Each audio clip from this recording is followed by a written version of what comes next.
Hey guys, so today's day 6 of our Daily Bread series. Today's verse is going to be from the book of Genesis, and it shows how sin enters our body. So it's Genesis 3, 4 through 6. I'll read it in one go around, and then we'll break apart each piece. Alright, so here we go. But the serpent said to the woman, "You will not surely die, for God knows that when you eat of it, your eyes will be opened, and you will be like God, knowing good and evil." So when the woman saw that the tree was good for food, and that it was a delight to the eyes, and that the tree was to be desired to make one wise, she took of its fruit and ate, and she also gave some to her husband who was with her, and he ate. For some context, this is the eating of the apple. This is Eve eating the apple of the tree of knowledge of good and evil. And the serpent is the devil. The devil is speaking into Eve's ear right now, right? But the serpent said to the woman, "You will not surely die, for God knows," because that's what God said. God said, "You will die if you eat of this tree. You will not surely die, for God knows that when you eat of it, your eyes will be opened, and you will be like God, knowing good and evil." Now, we did die.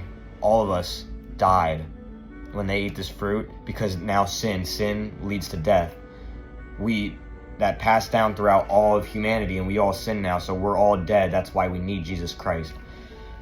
But that is Satan speaking into her ear of, "Oh, this sounds good. This is sin, right? This sin sounds good." So that's what he's talking about. Then we go down to verse 6. So when the woman saw that the tree was good for food, and that it was a delight to the eyes. First, she gets the thought implanted into her mind that the tree is good and that she should eat it. And then all of a sudden, she has that thought in her mind, all of a sudden it's starting to look good, and sin is looking good in her eyes.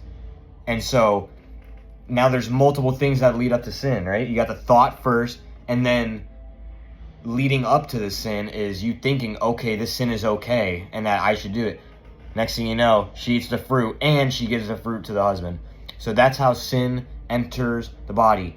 The devil speaks. The devil speaks to your mind and warps what God says and what is good, and he twists it. Sin. He shows us sin. He plants it in our mind. Next thing you know, sin looks good to us, and then we fall to sin. So ultimately, we are still the ones that sin. It's not the devil making us sin, and we are still sinning. The thought was just implanted into our minds. So I hope you guys